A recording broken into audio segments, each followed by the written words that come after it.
Good afternoon and Salam Malaysia Madani. I'm Mohan Priya and you're watching Updates at Noon. Making the headlines today. Malaysia reaffirms a working commitment with WHO. 30% discount offered for Rahmah Raya sales.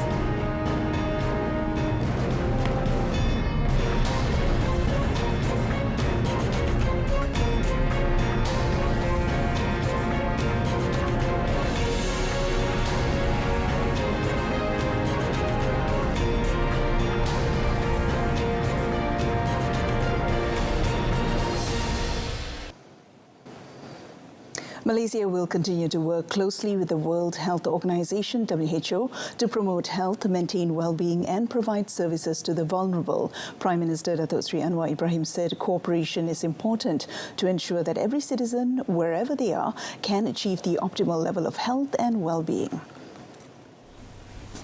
Through a posting on the Premier's official Facebook page, Datuk Seri Anwar said Malaysia, together with the international community, celebrated World Health Day. 7th April 2023 is also the 75th anniversary of WHO. The Prime Minister said this World Health Day celebration also showcases the partnership and close cooperation between the Malaysian government and the WHO that was established 65 years ago. The theme, Health for All, this year is in line with the values and principles of Malaysia Madani, where the government recognizes the right to health as a fundamental human right to achieve a dignified life. Datuk Seri Anwar said the right to health should be enjoyed by everyone equally, regardless of status or any difference and discrimination. Any allegations of the existence of an organ market in the country must be taken with the utmost seriousness by all parties. Health Director General Tan Sri Dr. Nur Hisham Abdullah said such activities were an exploitation of certain vulnerable groups and is also a violation of medical ethics. Organ donor and transplant services in Malaysia involve organs from live donors as well as cadaveric or after death as well as organ recipients. The Health Ministry policies are clear in defining how the 1974 Human Tissues Act controls and regulates organ harvesting from cadavers for the purpose of treating patients who will be receiving the said organ. Tan Sri Dr. Nur Hisham also explained that Malaysia has signed the Istanbul Treaty, which provides that organs for transplantation must be distributed fairly to recipients, regardless of race, gender, social and financial status, rather than to the highest bidder. The Istanbul Declaration also proclaims that the poor who sell their organs are being exploited, whether by richer people within their own countries or by transplant tourists. He urged members of the public who pledged to be organ donors to inform their families to ensure continued ethical transplant services in Malaysia. 68,437 Felkra Berhad participants nationwide will receive the final participation project distributable profit 2022 payment amounting to 182.7 million ringgit. Deputy Prime Minister Datuk Seri Dr. Ahmad Zahid Hamidi said the payments will be made in stages from yesterday and is hoped to help reduce the burden of those celebrating Hari Raya Aidilfitri. The total involves 616 profitable projects and the quantum of the final payment is influenced by the price trend of crude palm oil CPO, agricultural input costs and labour costs following the minimum wage adjustment enforced by the government. Kita akan agihkan kepada seluruh 68,437 peserta di seluruh Malaysia yang melibatkan 616 buah projek yang berkeuntungan ini.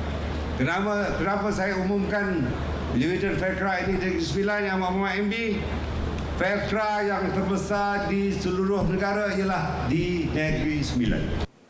He said this at the Santunan Kasih Ramadan event in Simpang Pertang.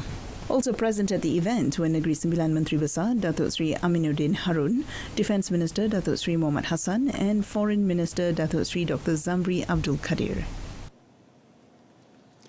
10 Malacca Deputy Executive Councillors or EXCOs were named last night to strengthen the administrative structure of the unity government in the state.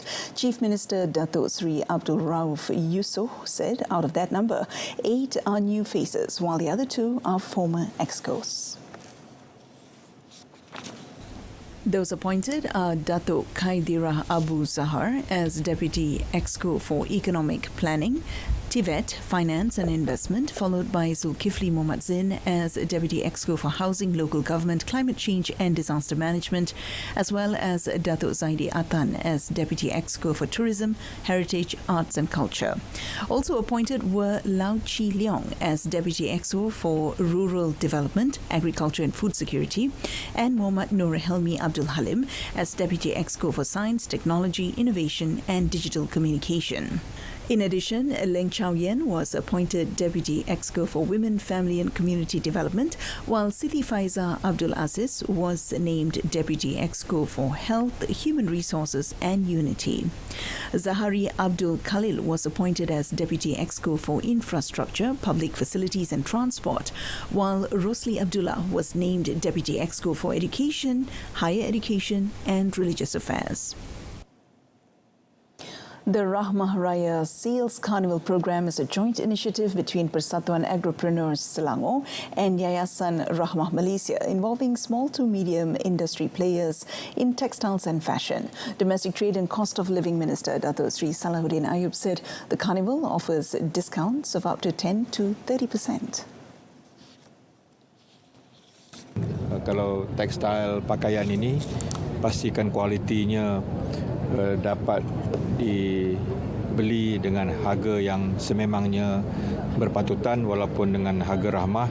Itu telah kita berikan peringatan, jangan jual harga ramah, kainnya ataupun menunya itu yang cincai-cincai ya. Nanti kita akan mendapat komplain daripada rakyat. Nama baik itu harus dijaga. Overall, the Rahmah Sales Carnival has been widely considered to be positively received by both consumers and traders alike. About 70% of traders participating reported that they have gained the profits that they had hoped for. Datuk Sri Salahuddin said this at the launch of the 2023 Rahmah Raya Sales Carnival program.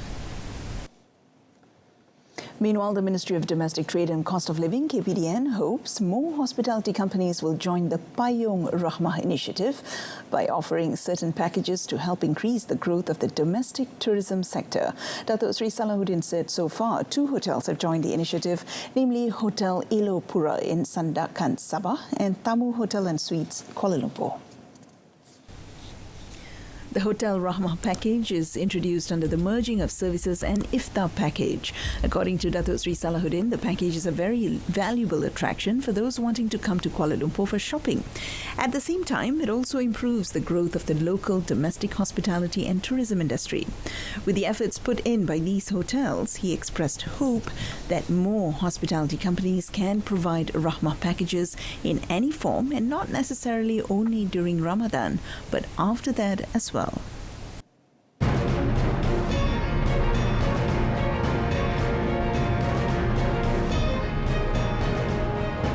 Still to come, MITI to ensure realization of potential investment. Stay tuned. The Ministry of International Trade and Industry, MITI, said that the ministry and its agencies have an existing, robust and comprehensive monitoring and facilitation mechanism for potential investments and exports made through trade and investment missions or other means. According to a statement, MITI said the Malaysian Industrial Development Authority, MIDA, and Invest KL would follow up on potential investments, while potential exports will be pursued by the Malaysia External Trade Development Corporation, MATRADE. Minister Tengku Datuk Sri Zafrul Abdul Aziz said the mechanism enabled MITI and its agencies to be highly responsive in providing support to ensure announced commitments, be it on investments or exports, are well facilitated. To further facilitate business operations, the Special Task Force to Facilitate Business, or PEMUDA, had been reactivated with MITI as its secretariat to ensure that the investor's journey is facilitated from end to end. Prime Minister Datuk Seri Anwar Ibrahim yesterday received a courtesy call from China's Guangxi Committee Secretary and Guangxi People's Congress Permanent Committee Chairman Liu Ning and his delegation in Putrajaya. Datuk Seri Anwar said the achievement of the synergistic partnership under the two countries' Twin Parks initiative in attracting investments, creating job opportunities and generating downstream activities for the local business community was among the topics discussed at the meeting. In a Facebook post, he said the courtesy call is part of the program for the official visit of His Excellency Liu Ning to Malaysia to celebrate a decade of success in the joint efforts in developing the Malaysia-China Kuantan Industrial Park, MCKIP, and China-Malaysia Qinzhou Industrial Park, CMQIP. The Prime Minister said at the meeting he stressed the role of twin industrial parks in continuing efforts to strengthen cross-industry cooperation through high-impact research and development activities and other strategic fields, including green industries and trade in halal and palm oil products, which are beneficial to both countries. His Excellency Liu Ning also invited Malaysian companies to invest in CMQIP to access the Chinese market through the industrial park.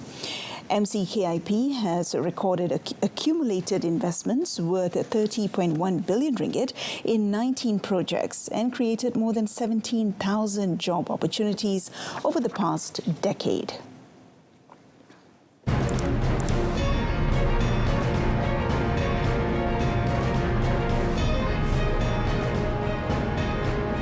Israel launched airstrikes on Gaza. That and more coming up in the foreign segment. Israel launched airstrikes on the Gaza Strip last night after vowing to retaliate over a barrage of cross-border rockets fired from Lebanon, which it blamed on Palestinian groups.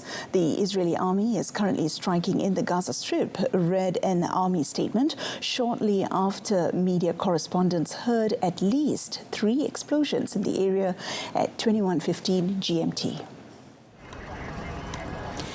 A Palestinian security source said that the strikes had hit several Hamas training sites. Further strikes rang out half an hour later. An aircraft could be heard flying overhead. Prime Minister Benjamin Netanyahu vowed that Israel's enemies would pay the price after 34 rockets were fired from Lebanon into Israeli territory earlier in the day. Israeli emergency services reported 1 man lightly wounded by shrapnel and a woman injured while running to a shelter during the attack.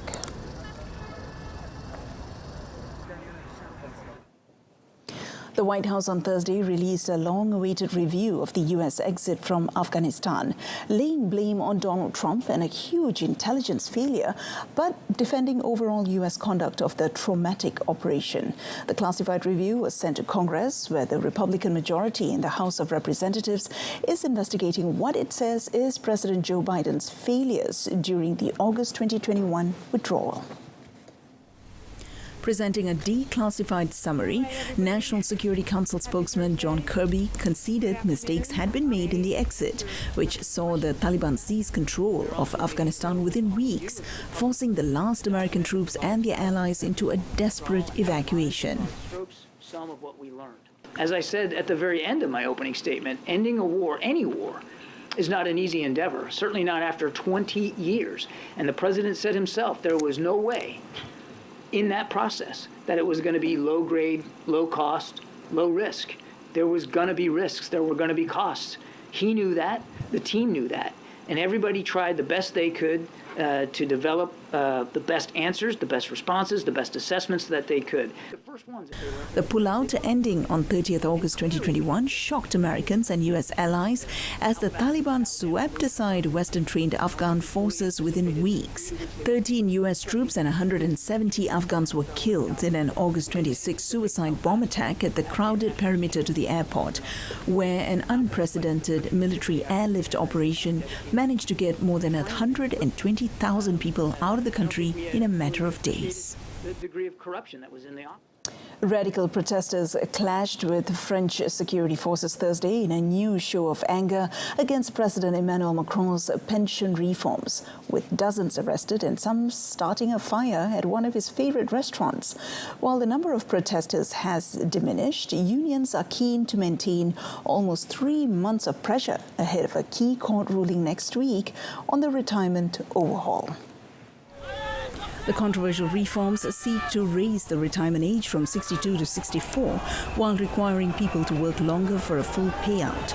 Macron, currently visiting China, is facing the biggest challenge of his second term over the changes, defiantly refusing to budge despite sliding personal popularity ratings.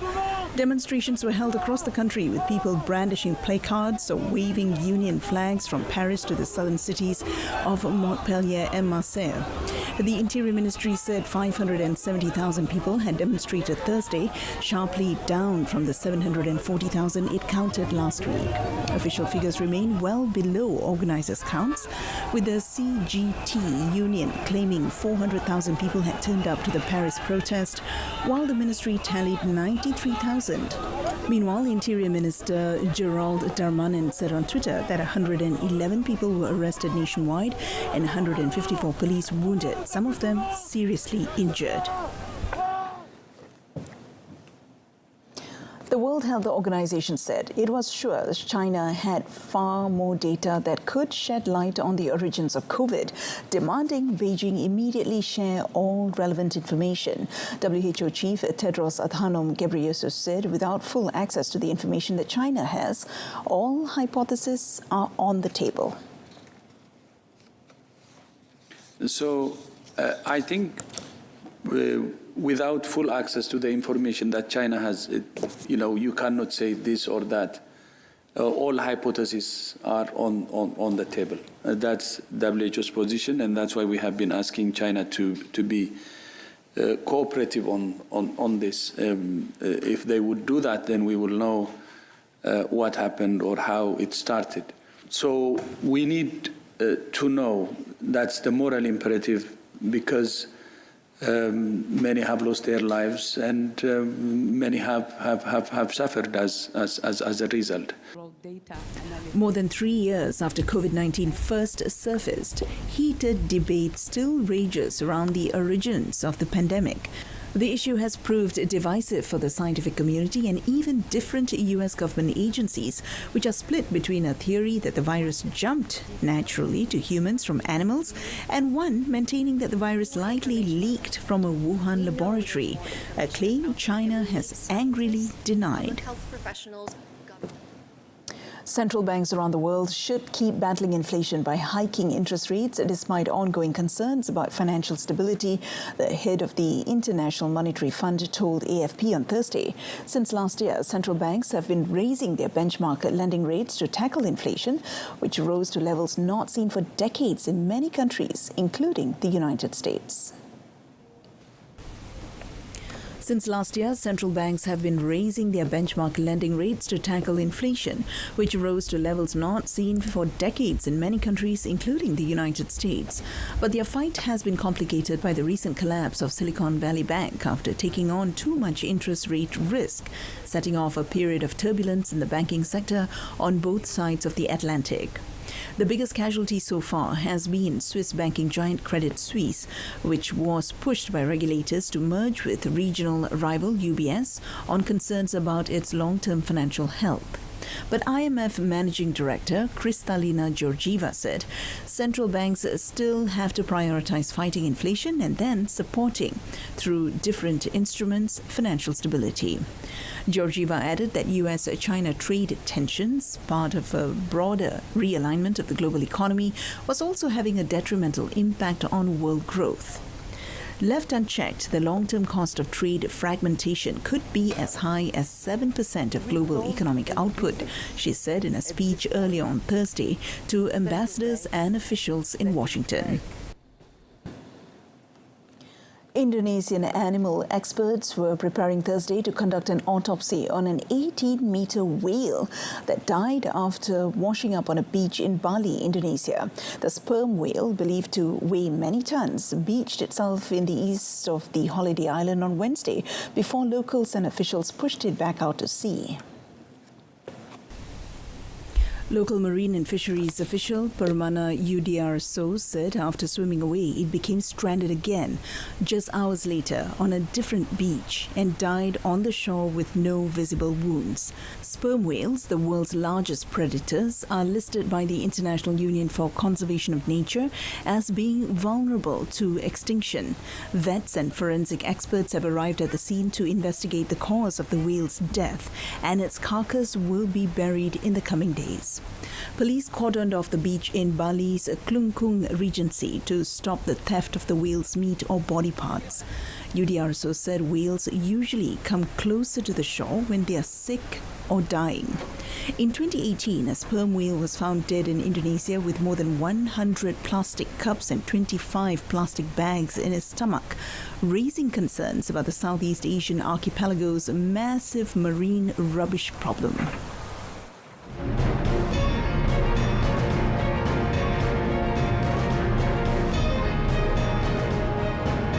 Coming up in sports, Harimau Malaya jumped 7 rungs in FIFA rankings. Stay with us.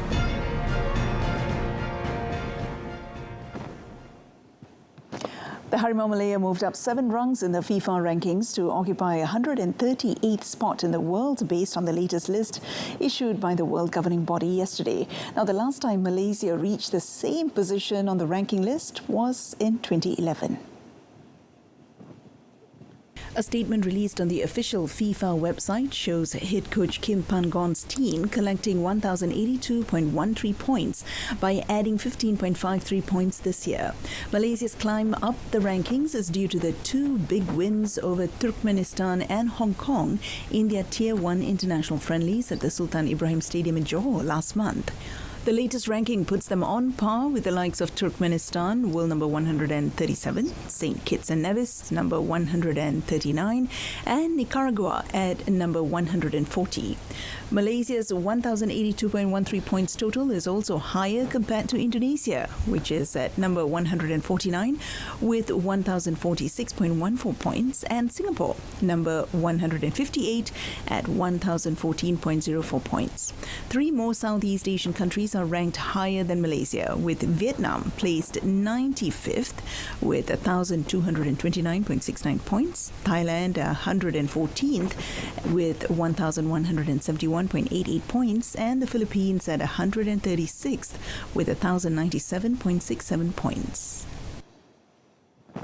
Meanwhile, world champions Argentina dethroned Brazil and returned to the top of the FIFA rankings after a 6-year gap. Argentina, who won last year's World Cup in Qatar by beating France in the final, achieved the number 1 spot after Lionel Scaloni's side beat Panama 2-0 and Curacao 7-0 in friendlies.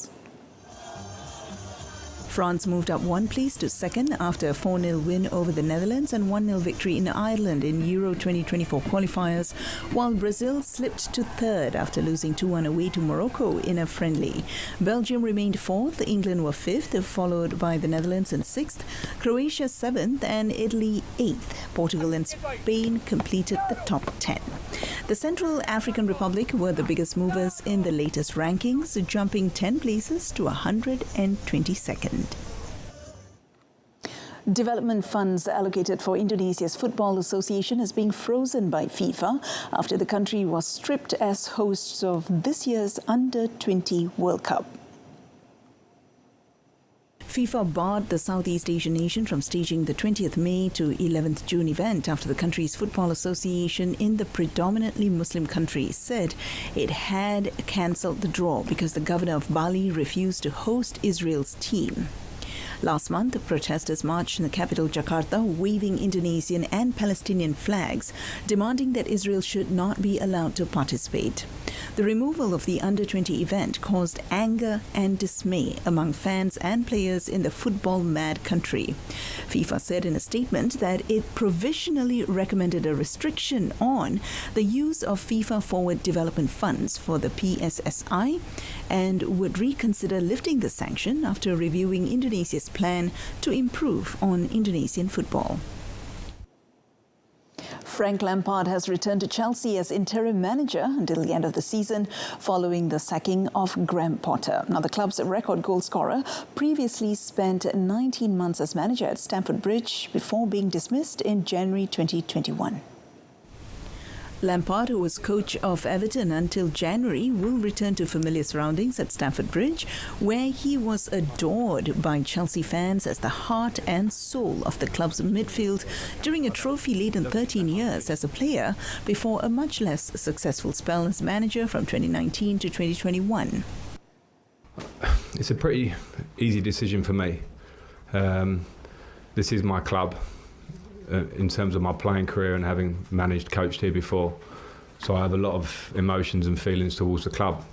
I'm also a very practical person, and when you become a manager, you understand that you don't manage your own club, the club that you say is your club forever. And obviously I've been on a different path since I left Chelsea.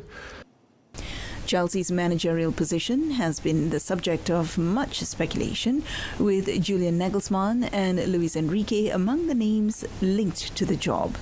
Former Spain and Barcelona coach Luis Enrique has travelled to London to hold talks with Chelsea.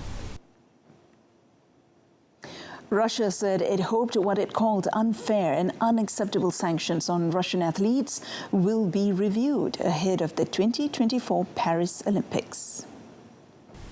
The International Olympic Committee, IOC, has issued recommendations for the gradual return to international competitions for Russian and Belarusian athletes as neutrals, with President Thomas Bach saying their participation works despite Russia's military campaign in Ukraine.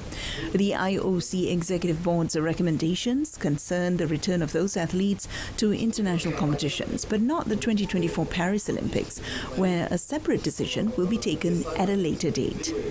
However, the recommendations triggered angry reactions from countries opposed to Russian and Belarusian participation, as well as from Russia, whose Olympic Committee chief, Stanislav Pozdynyakov, called them absolutely unacceptable.